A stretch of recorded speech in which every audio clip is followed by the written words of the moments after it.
Wake up, wake up, wake up.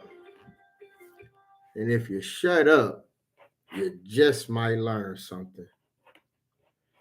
Welcome to Elevate and Illuminate the Empowerment Podcast, episode 3. Let's get it. I am excited to be here tonight. Thank y'all for joining. Tonight we're gonna do things a little differently.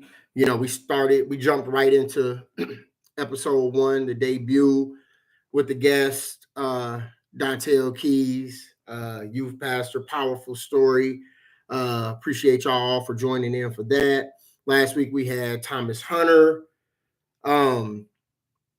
So I'm gonna take the opportunity tonight to kind of introduce myself to y'all, kind of let y'all know who I am, what I'm about, what the podcast is about, what you can expect every Wednesday night, 7 p.m. Eastern.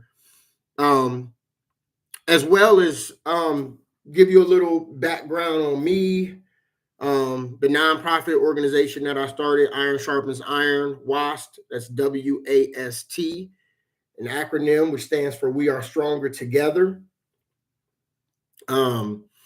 Understanding that we weren't put on this earth to live alone.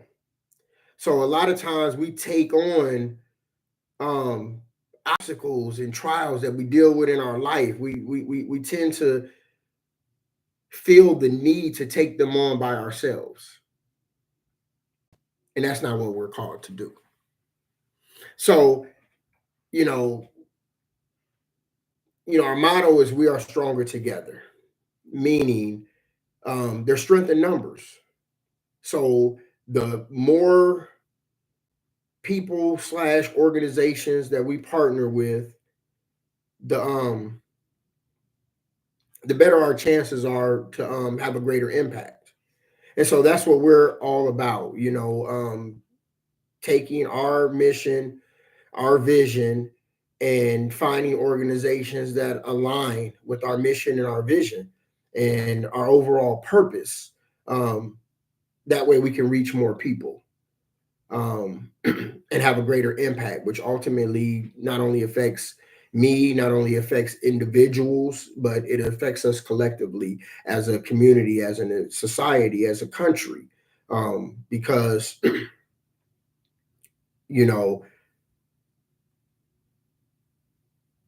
the incarceration rate is booming. It's booming at a very rapid pace. And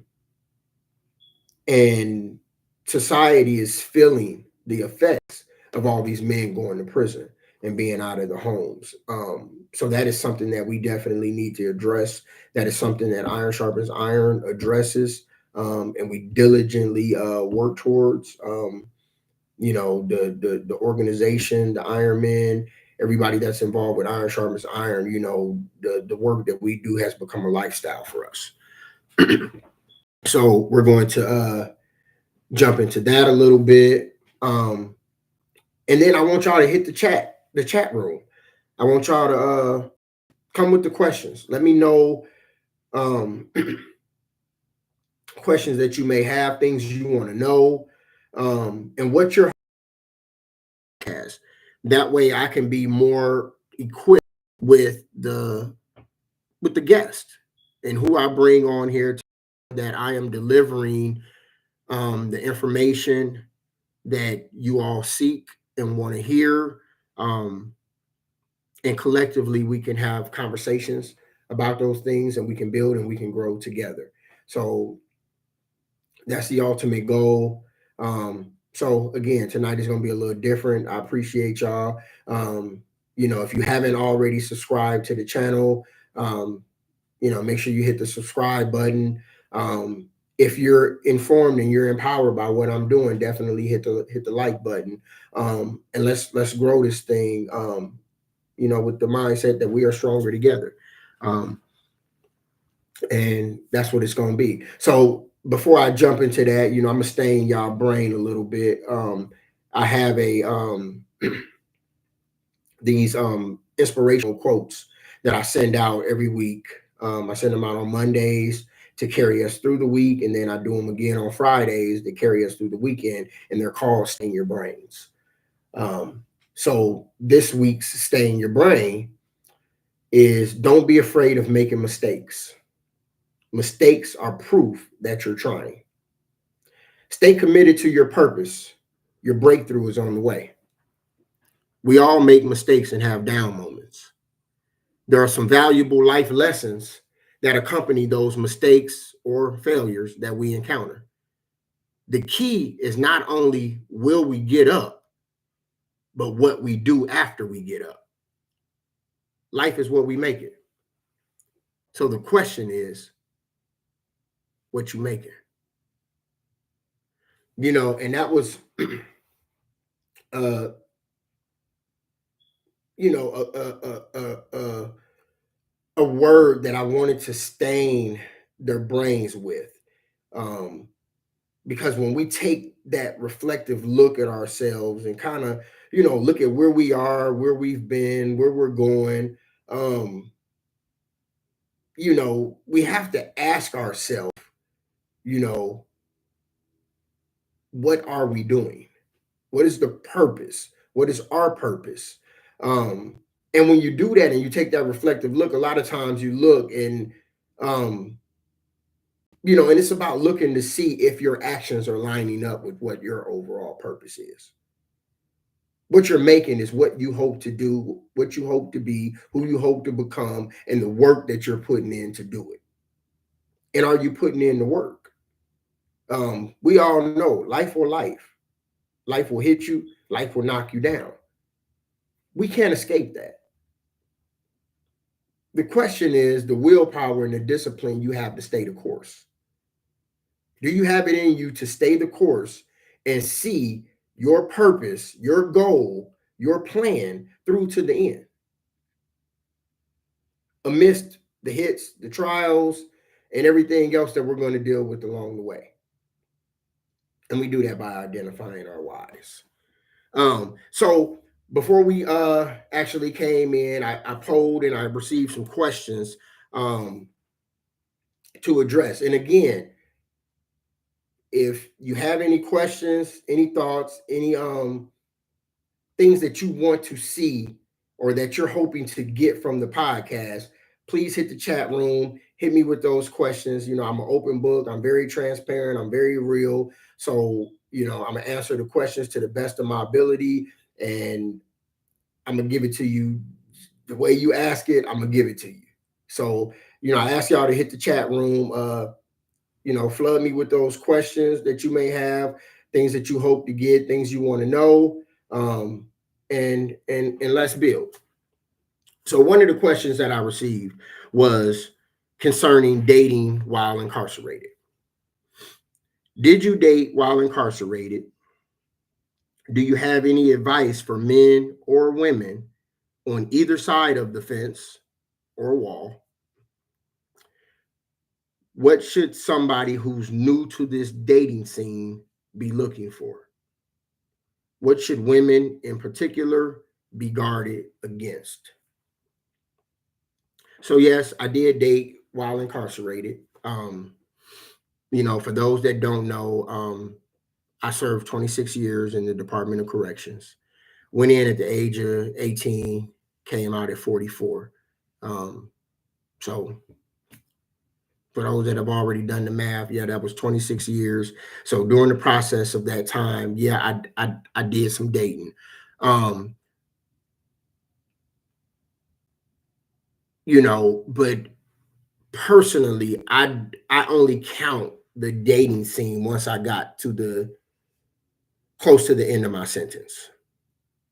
With a 60-year sentence, being in prison, I didn't consider that dating.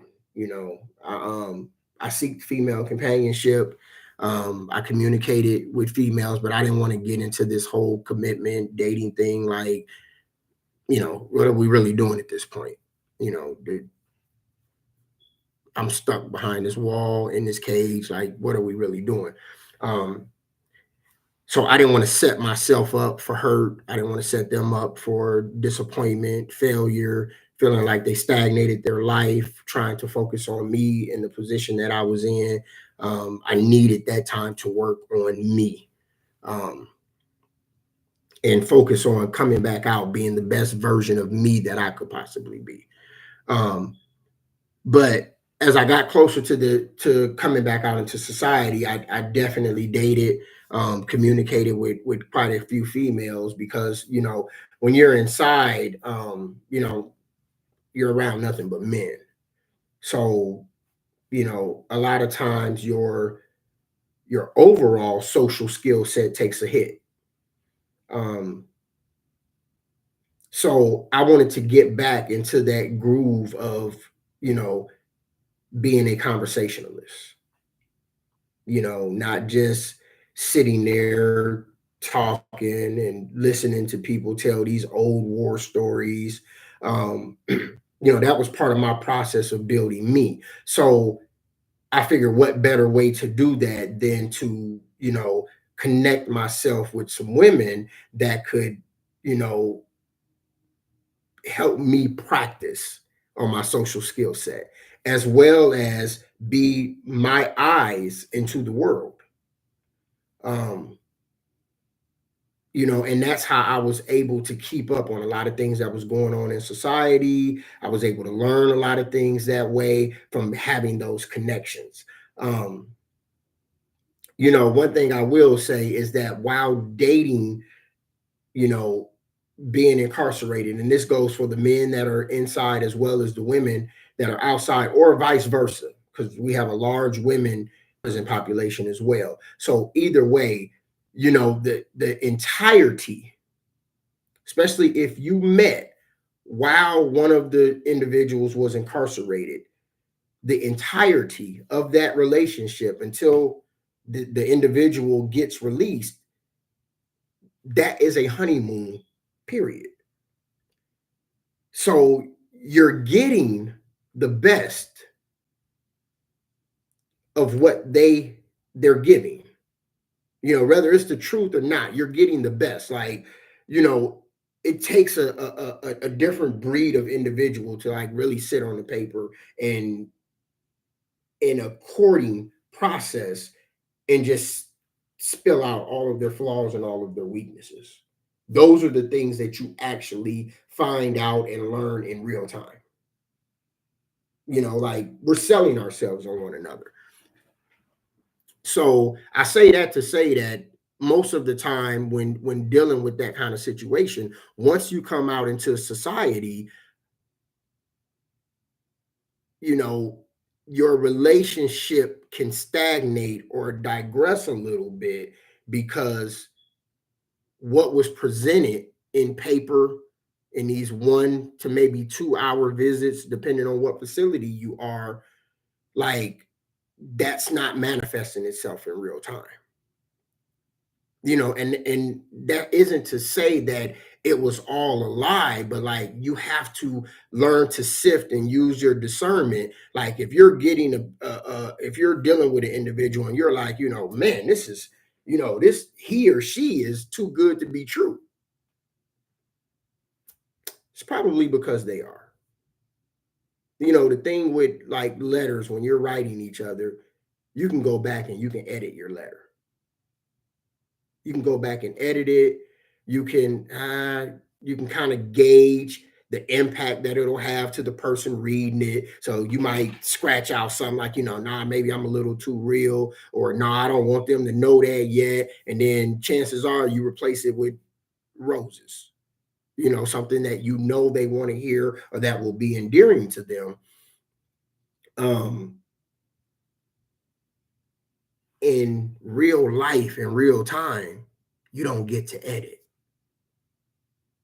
You are who you are. Like your partner will see the strengths, the weaknesses, the flaws, the insecurities, they'll see it all. And when we've built an expectation during this dating period, reality can kind of hit hard when we start to see weaknesses, things that we may actually dislike. So my advice on both sides of the coin is to, one, take your time when dealing with these relationships, um, and come back out into society and set realistic expectations. Again, life will life. Um, so you have to set realistic expectations. Be prepared for some disappointments. Be prepared for some shortcomings. Um, but at the same token, be flattered that the individual wants you that bad, but have realistic expectations. Don't go in with the fairy tale, um, because these individuals are coming back into a world that has become foreign to them. So there's going to be a learning curve. There's going to be a learning process. They're going to need a lot of support. They're probably going to lean on you more than you anticipate. Um, so have that realistic expectation. And I think that will help the relationship to where y'all can grow together, um, and be on the same page. Um, so another question was, you have started a nonprofit organization recently. Do you have any advice for someone who is thinking about doing the same? Yes, absolutely. Before I actually answer that, we got a comment in the chat, from Stephanie. So don't expect 50-50 out the gate. Absolutely. Absolutely. Um, one thing about prison, you know, we have this thing inside the facilities where we say prison will either make you or break you. So anybody that's of the caliber that you in society would want this individual, that means they utilized the resources they had and prison made them. The problem with that is most of us did the time in a sense alone. So like, there's this prideful alpha strength that we have, and we feel like, because I know I dealt with that. You know, I felt like, what, I just conquered 26 years in the Department of Corrections, after going in there a kid and knowing nothing about the environment, not knowing how I was going to survive. So I had this mentality that I can handle anything life throws at me. I just handled 26 years in prison. And we come home with that mentality.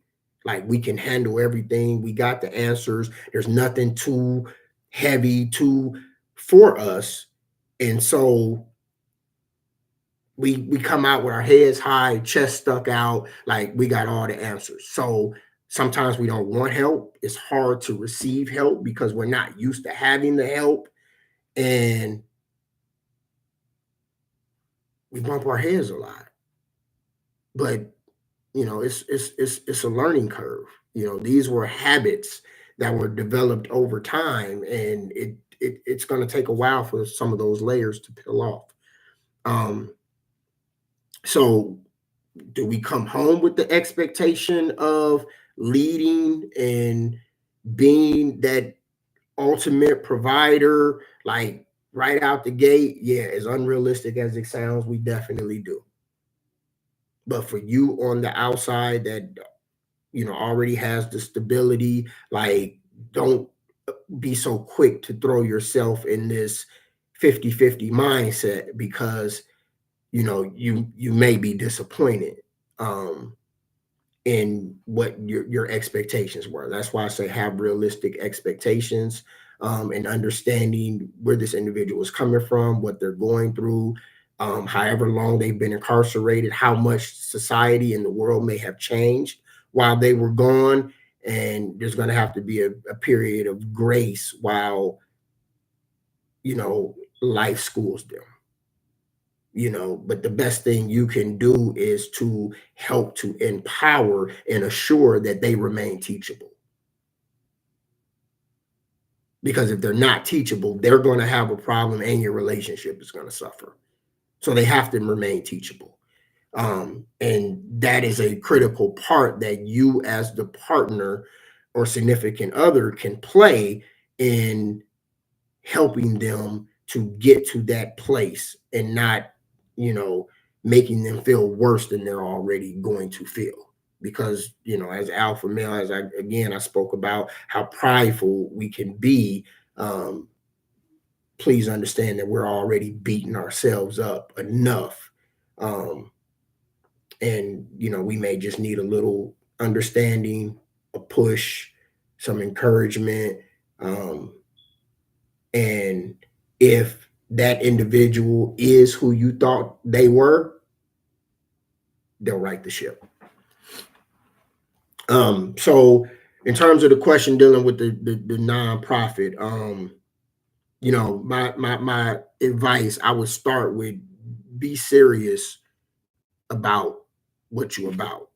Whatever your mission, your vision, your purpose in your organization, be about that. It's a lot of work that goes into starting a nonprofit organization. You know, from the outside looking in, um, it may seem like easy work. Even with, you know, me being not just a founder and an executive director, but like I'm boots on the ground. So like I put in the frontline work. But what I didn't realize was what goes on behind the scenes in bookkeeping, um, keeping track of your data, applying for grants, board meetings, just establishing yourself as a 501c3 and the process that you have to go through, and not only getting started, but making sure your records are constantly updated, that you're re-registering for things in a timely fashion. Like, do your homework and really know what you're getting yourself into, because it's more than just the boots on the ground. And when it comes to your starting your board, I initially went with the mind frame of wanting to start a board full of individuals that were Team Jamarcus. I wanted people that I felt would dive in, um, if nothing else, just on the strength of me, that they had enough love for me that they wouldn't allow me to fail. Um, and while you definitely need that, you need to also understand where you're going and what skill set it's going to take to get you there. And make sure you surround yourself in your board with individuals that have the skill set to accomplish what you need to accomplish and where you need to get to. So again, definitely do your homework, and not just feel like, you just want to call yourself an organization and then just start putting in the work, because it's much more than just the boots on the ground.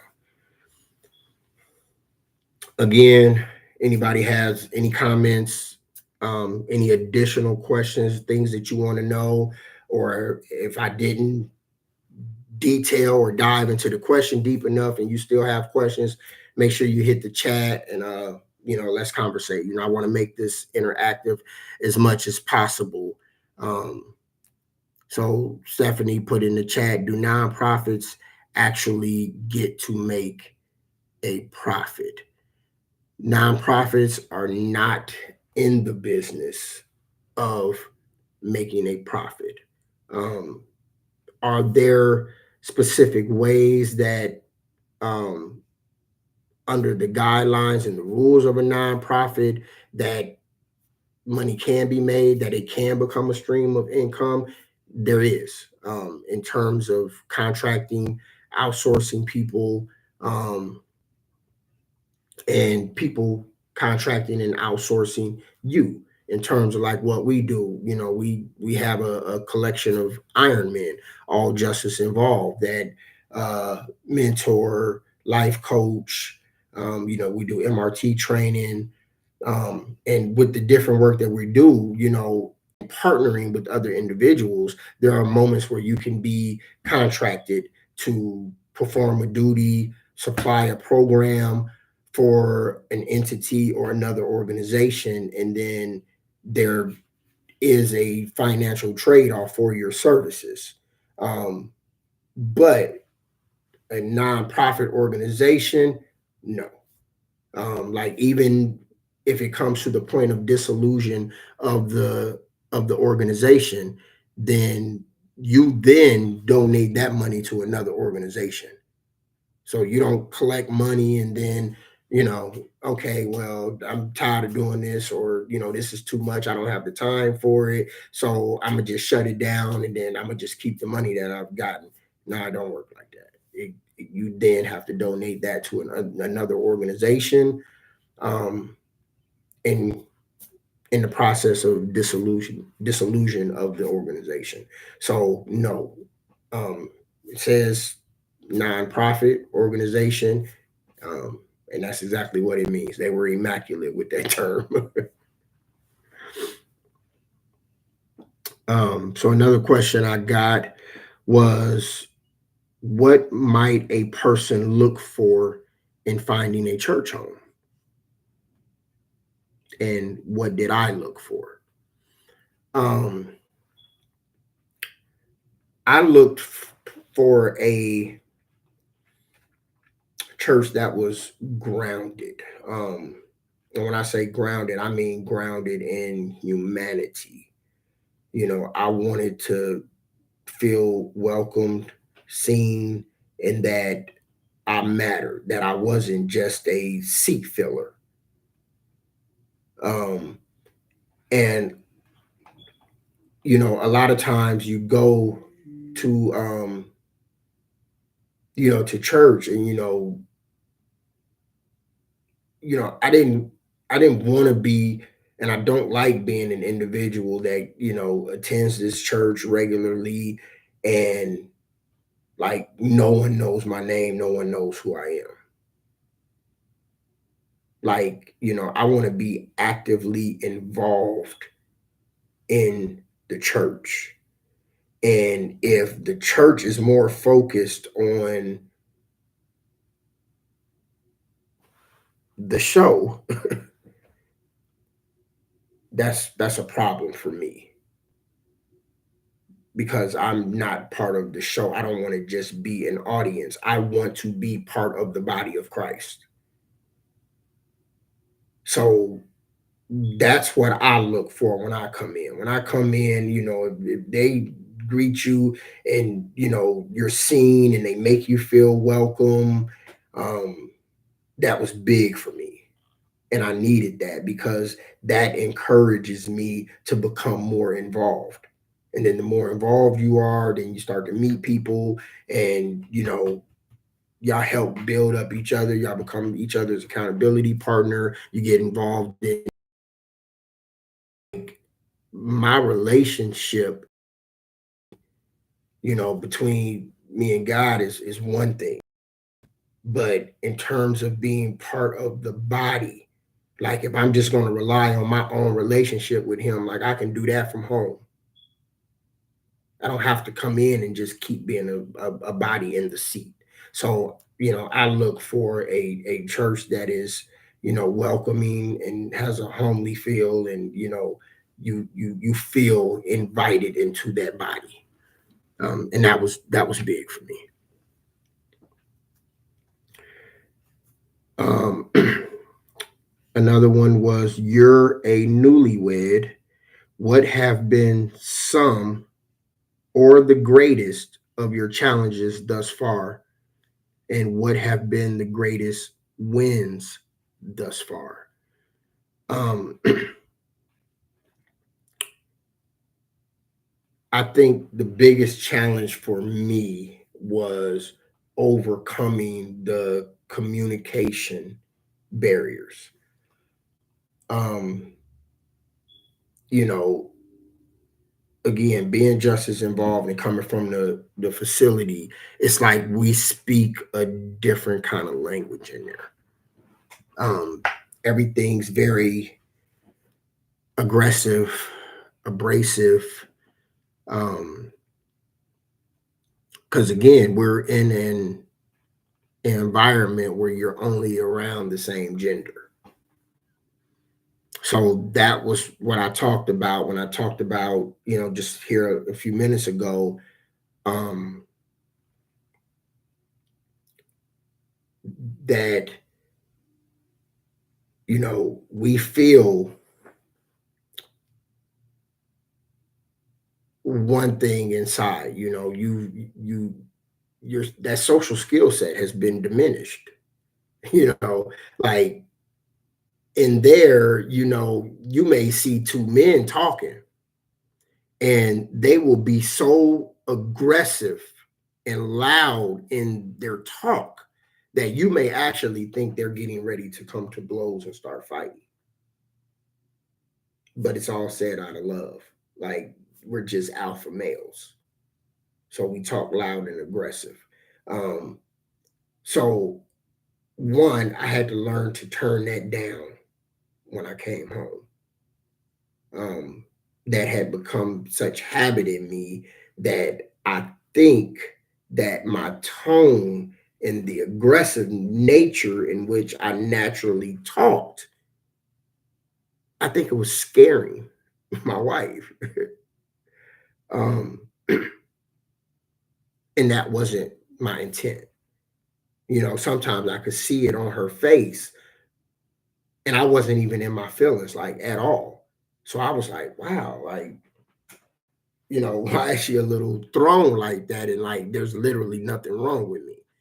Um, but that was how I was used to talking, um, as well as trying to learn to communicate with a female, learning to turn you down in order to hear her.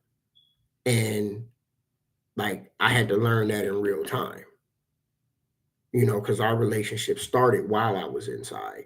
So when I came home, like, we're already thick into a relationship. By the time I came home, we had already been together almost 5 years. So, I'm learning in real time how she communicates and seeing how my communication is being received. And we were on two totally different frequencies.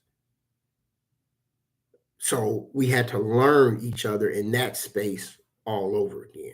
So that communication was a big one for me. While communication has gotten better, we still got some work to put in. And with any relationship, you're going to have issues and you're going to have to work through some things. You got to be willing to put in the work. So although there was a communication barrier, some work that needed to be done, like I was willing to put in the work. Like it wasn't no deal breaker for me. Like, okay, we got some stuff to work on. So let's get to work. However long it may take, like, dealing with that experience, again, it wasn't 2, 3, 4, 5 years for me. It was 26, like 2.5 decades of habit forming. That's not something you can just snap your fingers and change or hit a light switch and turn it off. Like, you got to work through some of those things. And you and your partner have to be willing to work with one another.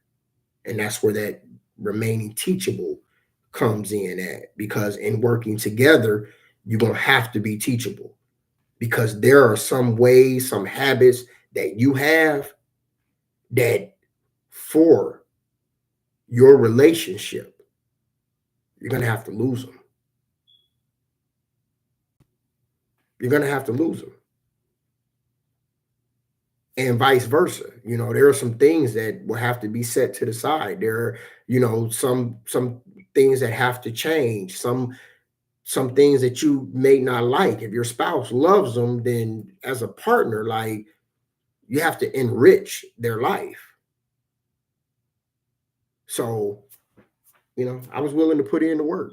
There were some things that I had to discard and some things I had to turn down. And then some things that I'm just like, hey, babe, this is like really who I am. Can you work with me on this? And hopefully your partner is understanding enough that y'all can figure it out together and figure out, like, okay, this is my love language, this is your love language. How do we merge them together to create our language?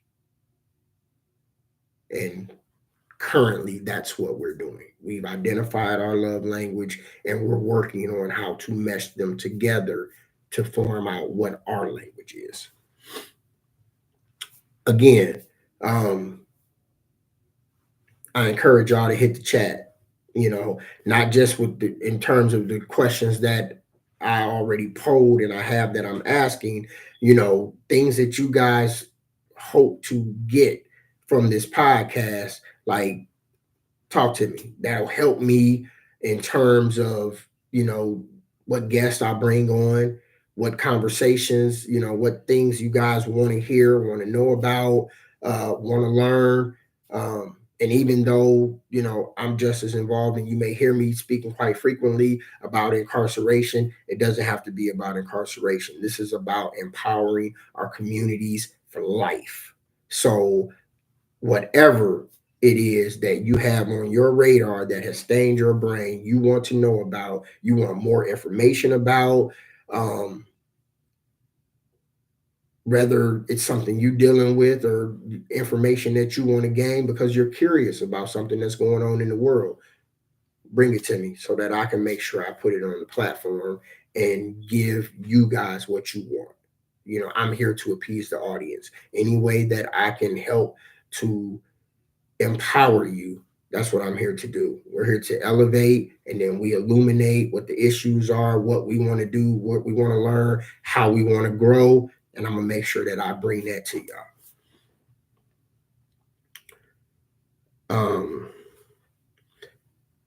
When it comes to style, what's your fashion style and how do you like to show up at an event?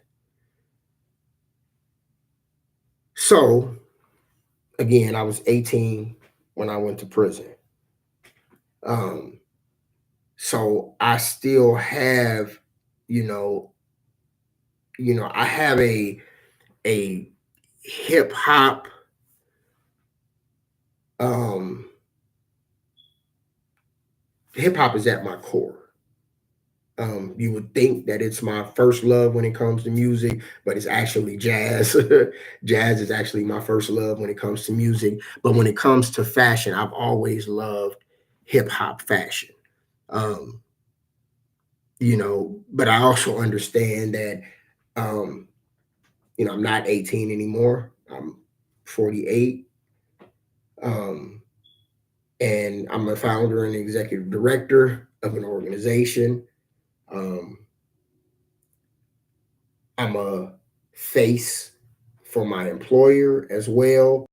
So a lot of places that I go to require business casual. So for me, I try to marry hip hop and business together when I can. If it calls, if it's an event that says it's formal, then I'm formal. If it's not, then you're probably going to catch me in, some jeans, some Jordans, some LeBrons, comfortable hoodie or whatever that may be. But, it kind of depends on what the environment calls for. But if it's just me, like, you might catch me in a pair of jeans. I might have on a nice crisp t-shirt. I might have on a blazer, suit jacket, um, and you're subject to find me in some Jordans with a ball cap, um, because that's who I am. So that's kind of my fashion style, but I'm at both ends of the spectrum. So if it calls for formal, then I get real mannish with the grown man wear as well. um, so we have a question in the chat. What up, Dawu? How hard is it to stay on the right path when everything ain't going your way once a person come home? It's hard, bro. I know it and you know it. Um, it's hard, but one thing guaranteed, man. You know, I've addressed with individuals that I fought so hard to get out. We didn't gave them people too much time, bro. So the first thing at the forefront of my mind is I'm not going back. So even when things get hard and difficult, like while I'm trying to figure out my course of action, I'm still reminding myself at the same time that I'm not going back. I'm not giving these people no more of my time. For me, that's enough. And you know why it's enough? Because my foundation is God. And I believe that anything that I deal with or I encounter in life, one, did not catch him by surprise. And for two, it's not bigger than him. So those are those moments where, I gotta kind of tuck, my pride, and you know, a lot of times we gotta tuck that, and we gotta stuff it deep down in our pocket, man, and remember what's at stake. The consequences are different for us. But all the time we done, all the stuff that we've missed out on life, those that had kids coming home and your kids already grown, like, you don't get, like I was talking with the letters, when you writing letters from inside the joint, you get the chance to edit. In real life, you don't get to edit. So like there's no do-over button. We missed out on a lot. And now it's time for us to enjoy life, man, even in the midst of the struggles, man. Like same way we have problems in there. Every time a problem hits me out here, I kind of take a deep breath and I'd still say, thank you, Jesus. Because to me, those are free people problems. Those are the problems that I begged for fighting to get up out of that institution. So no matter what area or section you're in life, you're going to have problems. Do we want to deal with the problems inside the facility? Do we want to go back to no privacy, shaking down the room whenever they want to, being strip searched by another man? Do we want to go through that, or do we want to deal with the struggle and what we got to deal with out here in society, yet we free? In our own homes, with our spouse, can see our kids, can eat what we want to eat. Like those are free people problems to me, man. I understand that it's hard, but like we got to weather that storm, man. We got to stay the course, man, and allow God to be God. As I stated, it didn't catch him by surprise. And we come back out here. One of the biggest assets we learned inside was patience. Yeah, we come out here and you would think that we aren't patient individuals. That's part of what makes us unicorns. We came back out here to a popcorn society. Everybody wants everything right now, right now. Sometimes we got to suffer, bro, to get to the next level. I call them growth spurts. because when we struggle, I believe there's a lesson, there's something that we're supposed to learn in those moments. And if we keep our eye on God, stay rooted in his word, then whatever that lesson is, we'll get it. But I know it's hard, bro. Like, you know, we we dealing with stuff. We've come back out here. We're in a place now. You got to think. For all those years we was inside, man. Like we were pretty much emotionless. We have been stripped of emotion. So we back out here, like learning to deal with that stuff all over again, man. But we unicorns, man. Stay the course, man. Allow God to be God, man. Stay strong, man. And remember, man, like we're stronger together, man. Like it's a lot of the brothers out here, man. Like we're our village. When you having those kind of moments, man, reach out to one of us, man. Let's build, let's bond, get it off your chest. Let's talk about it. Let's take it to the round table and discuss it, and let's keep it moving. We too valuable to society to get caught up in that and end up recidivating, man. Like that can't be an option. Um, I got another Dontel. What up, bro? Yeah, I just seen your latest statement. It said the only emotions honored are anger and aggression inside, definitely. And it becomes habit. Like that becomes part of who you are. Like the strong survive. And so again, we have to coming out, we got to learn to turn those down.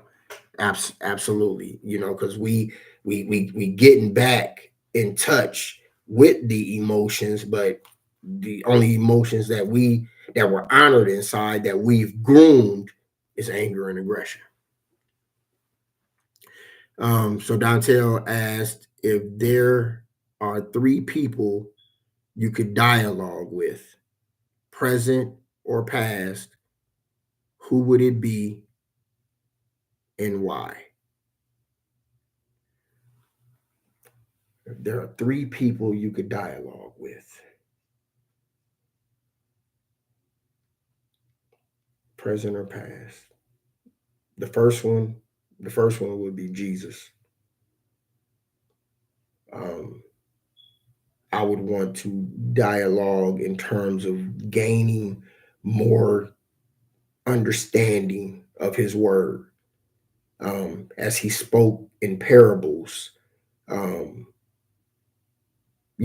sometimes when you read those parables are less left to your discernment, your interpretation.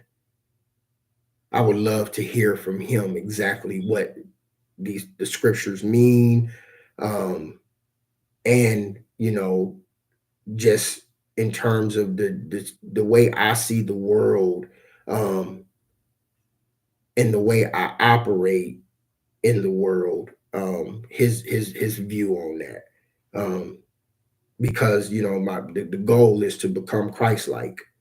Um, so that would be number one for me. Um, Actually, number two and number three would be my grandmothers. My mom's mom, Dorothy Brown, and my dad's mom, Princella Fields.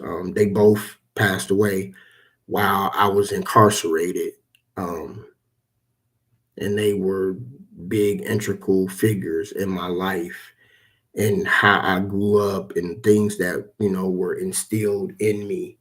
Um, I actually was working on a play. When I first came home, me and a few of the guys did a play called Heartless at the South Bend Civic Theater, when we came home, and we started work on a part two, with the same cast. And one of the questions that I was posed to write on in order to, as part of the production, was if you could have 1 hour, you know, to dialogue, who would that be? And it was my grandmother's. Um, and I went into detail for the things that I would love to dialogue with them about, because they poured a lot into me and put in a lot of work, um, in training me up. Starts when you're young. You train a child in the way he will go, and when he get old, he won't depart from it. So a lot of the things that I dealt with while incarcerated, and a lot of stuff that I'm dealing with post incarceration, were things that stained my brain that they had trained and poured into me when I was a kid, and they never got to see the finished product.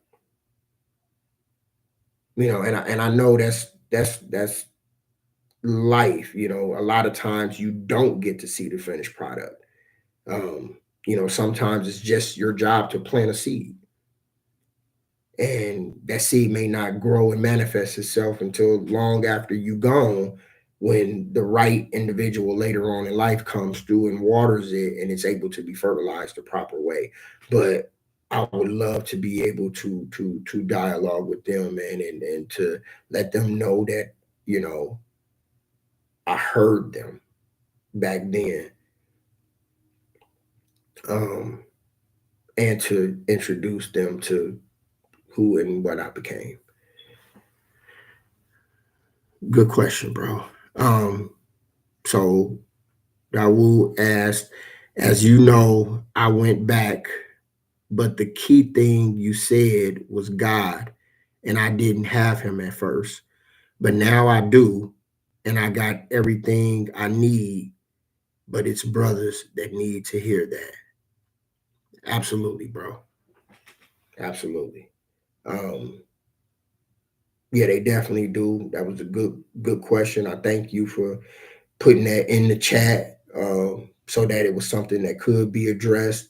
Um, and I already know. I see it. I see it in you. Um,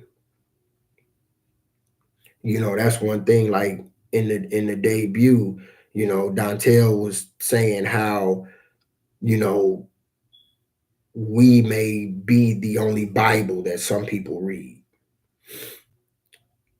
and so whether we understand, believe it or not, like the way we move, our actions, the things that we say, um, speaks volumes. And when we were at work release and then left and went home, we linked up a few times. We was in the same city. So I mean, you know how we got down, the conversations we had, some of the things that we was going through. Um, and then when you went back in, you know, I reached out to you. And I did that because what we had extended to each other was genuine, and I knew it was. But in the process of and then you getting out, us talking, and me seeing your journey and your transformation, I can see it, bro. And I'm proud of you. Real talk. So thank you for putting that in the chat. Dontel says having Jesus is key, but we need brothers. Iron sharpens iron. We put our trust in Jesus, but lean on our brothers. Big facts.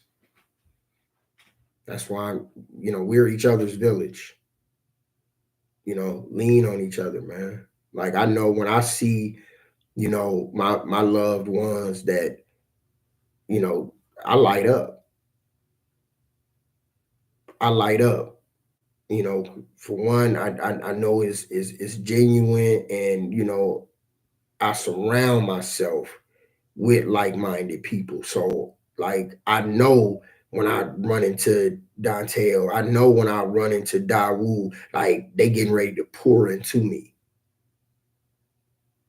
They ain't getting ready to tell me nothing sideways, nothing false. Like, we done been through the jungle together. We done seen each other at our worst.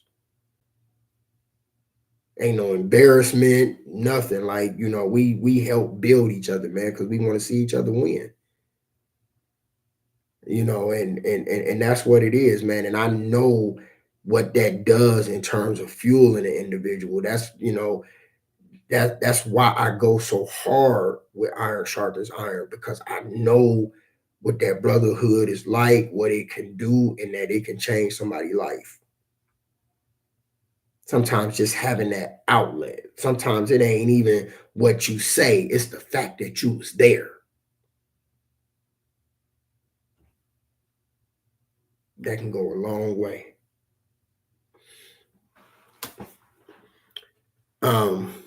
Again, thank you everybody that jumped in tonight. Again, if you haven't subscribed, make sure you hit the subscribe button. Dontel, it is in each other that we see the manifestation of Christ. The average citizen don't understand nor comprehend. Talk that talk. Grace McConnell, keep pressing forward and changing lives. May the Lord bless you and your family always. Thank you, Grace. I appreciate it. I'm just being obedient to the calling of God. God told me my testimony was my power, and I was to go out and sharpen some iron and be a fisher of men. So I'm being obedient, and understanding, where we're at, because like individuals are coming home from prison at a rapid rate in our society today. In the 90s, the state of Indiana had a war on drugs and a war on gangs. And in doing the numbers, there was approximately about 17, a little over 17,000 men sent to prison during that war on drugs and war on gangs. And even if they were given the maximum sentence allowed by the law at that time, they're either already home or on their way home. So it benefits the individuals and society to assure that these men are prepared when they come back out here to society. And that's where we come in. Like, we doing our part to try to empower and get these men prepared to come out here and shift back into citizen mode. And without a village, without support, it's very hard. I got arrested in 1993. When I left, cell phones didn't even exist. And that's the world that I came back to. So, like, a lot of us are being released, and it's like somebody just took us and set us in the middle of the planet Mars and like figured out. And so I want to build and create something that helps with that reentry process, so that they come out here prepared and geared for success. Not just a successful reentry, but a successful life. And it's very obtainable, but we are stronger together. There's strength in numbers, and I think the more we collaborate, shed light on this, and actually put in the work, we'll begin to see the difference. That's a lot of men coming back into society. That will not only change the narrative, but that will cause a big shift. Because a lot of the youngsters have been raised without their fathers.